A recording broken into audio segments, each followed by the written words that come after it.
एउटा कुरा त के छ भने नेपाल राजनीतिक रूपमा जुन अवस्थामा गुज्रिएको छ त्यसका कारणले समाजका सबै तह तबका वर्ग पेशा व्यवसायमा भएका मान्छेहरूको राजनीतिमा अत्यन्त धेरै रुचि भएको राष्ट्र हो। किनभने जुन किसिमको राजनीति हाम्रो देशमा चल्यो त्यसले राजनीति नगर्ने मान्छेलाई पनि जुर्मुराएको हो। अन्य देशमा चाहिँ के हुन्छ भने विभिन्न पेशा व्यवसायका विशेष गरी विभिन्न सामाजिक रूपमा अन्य पेशा व्यवसायबाट प्रतिष्ठा कमाएका साथीहरूको पनि आगमन नहुने त होइन। हामी कहाँ किन बढी छ भने हामी कहाँ राजनीति असाध्यै धेरै दूषित भयो। परिणाम हामीले देख्यौं, जेनजी आन्दोलन यहाँले देखिहाल्नु भयो। त्यसैले गर्दा राजनीतिक रूपमा सचेत साथीहरू कोही कलाकार हुनुहुन्थ्यो होला, कोही मोडल हुनुहुन्थ्यो होला, कोही पर्वतारोही हुनुहुन्छ होला, कोही खेलाडी हुनुहुन्छ होला, कोही पत्रकार हुनुहुन्छ होला। स्वाभाविक रूपमा मुलुकको चिन्ताले गर्दा यो अलिकति संक्रमणकालीन अवस्था भएको हुनाले सबैले यो पुरानो दलको दबदबा हटाउनको निमित्त सबै अगाडि बढेको यो संयोग हो। किनकि राष्ट्र त्यो मोडमा छ अहिले। त्यसकारणले यसलाई अन्यथा रूपमा लिनु हुँदैन र भएका नामहरू राजनीतिक रूपमा सचेत नामहरू हुन्। तपाईँ प्रकाश सपुतको चाहिँ राजनीतिक चेतनालाई चुनौती दिन सक्नुहुन्छ? तपाईँ अन्य साथीहरू हुनुहुन्छ जसको नामहरू तपाईँले सुनिरहनु भएको छ, क्रिकेटर हुनुहुन्छ, उहाँको राजनीतिक चेतना अब्बल छ। त्यसभन्दा पनि बाहेक काहीँ कतै केही अन्यथा भएछ भने हामी सच्याउने ठाउँहरू छँदैछन्। र व्यापार व्यवसाय क्षेत्रका 4 जना जति साथीहरू हुनुहुन्छ, उहाँहरू पनि यदि कुनै पनि किसिमको संविधानले नदिएको र अथवा गैर कानुनी किसिमका क्रियाकलापहरू अथवा कुनै आपराधिक क्रियाकलाप त्यस्ता किसिमका केही गतिविधि पृष्ठभूमि भए त जो भए पनि फरक पर्दैन। तर त्यस्तो केही रहेछ भने त फेरि विधान विधि पनि छ। कहीँ पनि त्यस्तो अन्य ठाउँमा पनि छन् त अलिक चर्चित अनुहारमा चाहिँ बढी ध्यान गयो हाम्रो। तपाईँ नाम लिनु भने 10 जना हुनुहुन्छ होला, 110 मा 10 जना चाहिँ चर्चित अनुहार देखियो होला।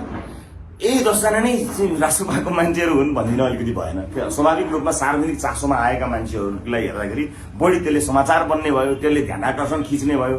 तर तपाईँ हेर्नुहोस् न, विभिन्न पिछडिएका क्षेत्रका साथीहरू आउनुभएको हेर्नुहोस्, तपाईँ मधेसको हेर्नुहोस्, तपाईँ सबै हिमाल पहाड मधेस सबैतिरका तपाईँ हेर्नुहोस्, सबैको उपस्थिति छ। खालि चर्चित मान्छेहरूमा ध्यान तपाईँ हाम्रो गएको हो, उहाँहरू सार्वजनिक चासोको विषय हुनुभएको हो।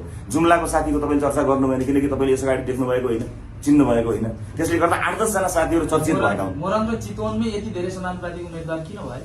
त्यो तपाईँले समाचार पढ्नुभयो। 21 जना छन् तपाईहरुमा?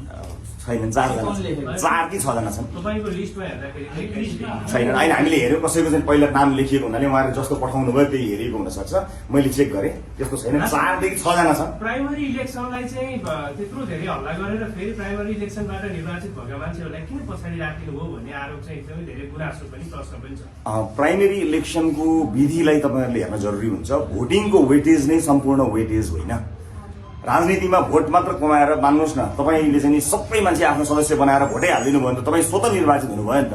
त्यस कुरालाई पनि मध्यनजर राख्दै वेटेज राखेको छ। 50% मात्रै भोटिङको, बाँकी सबै उहाँहरूको पोलिटिकल प्रक्सिमिटी लगायत विभिन्न अन्य चिजहरूलाई त्यहाँ वेटेजहरू दिइएको छ। त्यसकारणले त्यो भोटिङ मात्र सार्वजनिक भयो जिते उनीहरूले भन्ने जुन लागेको छ त्यस्तो होइन। प्राइमेरी नयाँ विधि हो, यसमा समस्या छन्, फेरि पनि प्राइमेरी नै गर्नुपर्ने हुन्छ। हामीले अघिल्लो पटक योभन्दा धेरै समस्या थियो, हल गर्यौं। यसपटक पनि समस्या आएका छन्, हामी त्यसलाई हल गर्छौँ। म तपाईँलाई यदि विश्वस्त गराउन चाहन्छु, मलाई थाहा छैन कति ध्यानपूर्वक आज तपाईँहरूलाई मैले गरेको प्रश्न उत्तरलाई आम सर्वसाधारणले हेर्नुहुन्छ। विधिभन्दा बाहिर गएर बोक्नुपर्ने एउटा पनि मान्छे रासोपासँग छैन। नयाँ सँगै आउनुभएका साथीहरू अब रासोपा हो। हिजो उहाँहरू कहाँ हुनुहुन्थ्यो, के गर्नुहुन्थ्यो त्यो बेग्लै कुरा हो। रासोपाले विधिलाई नै प्राथमिकता दिन्छ। विधिमा समस्याहरू छैनन् म भन्दिनँ, छन्। त्यसलाई समाधान गर्छौँ, त्यसलाई मिनिमाइज गर्छौँ। 100% म ग्यारेन्टी गर्दिनँ, तर बढीभन्दा बढी यसलाई सच्याउने कुरामा हामी छौँ। यो सचिन्छ, किनभने सचिने समय नै बाँकी छ। जुन समस्या अहिले आम चासोमा सार्वजनिक भएर आइरहेको छ नि, त्योभन्दा ठुलो समस्या त हामीले देखेका छौँ। र मैले पार्टीका रूपमा के पनि भनेको छु नि साथीभाइहरूलाई, कतिपय साथीहरूले विड्र गर्नुपर्छ है, प्रत्यक्ष लड्न जानुपर्छ भनेर पनि मैले भनेको छु। निर्देशन दिने तहमा पुग्यो भने पनि म निर्देशन दिन्छु, त्यसमा कुनै चिन्ता गर्नु पर्दैन। हामी अलिकति यो नयाँ अभ्यासमा गएको हुनाले हो। अर्को कुरा, जुन सार्वजनिक चासो, जुन आम चाहिँ गुनासो आयो नि, हामीले खोजेकै यही त हो नि। लोकतन्त्र मजबुत हुने नै यही हो नि। अघिल्ला राजनीतिक दलहरूभित्र भएका समानुपातिका एक मान्छेलाई केलाएर अहिले जसरी प्रश्न गरिएको थियो, हामीले हिजोदेखि त्यो प्रश्न गर्न सकेको भए, त्यति खबरदारी गर्न सकेको भए, हामीलाई जसै गरी खबरदारी गर्न सकेको भए लोकतन्त्र यति ठुलो मजाकको विषय बन्ने थिएन। र आज तपाईँहरूले चिन्ता गर्नुभएको खेलाडी आए, पत्रकार आए नि, देश बचाउन किन आउँदैन? जतिखेर देश सङ्कलनकालीन अवस्थामा पुग्छ, राजनीतिकै रूपमा चाहिँ देशलाई एउटा त्राण दिन्छु, देशलाई चाहिँ निकास दिन्छु भनेका मान्छेले काम नगरेपछि सबै आउनुपर्छ। किनकि यो बेला नै यस्तै बेला हो। त्यस कारणले गर्दा खबरदारी यो निरन्तर रहनुपर्छ।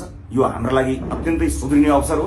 खबरदारी यति धेरै हुनुपर्छ कि गलत गर्ने कहीँ कतै ओहो बर्बाद हुने भयो भन्ने कुराको एउटा चेत एउटा चाहिँ नि त्यो गलत गर्न गइँदैन अब भन्ने कुरा चाहिँ हरेक राजनीतिक दललाई चाहिँ लागोस्। त्यो ढङ्गले खबरदारी अझ हुनुपर्छ। प्रेस जगतबाट, नागरिक समाजबाट, सबैबाट हुनुपर्छ। त्यस कारण म एकदमै धन्यवाद दिन चाहन्छु र म निर्धक्क र विश्वस्त हुन के अनुरोध गर्न चाहन्छु भने हामीसँग जुन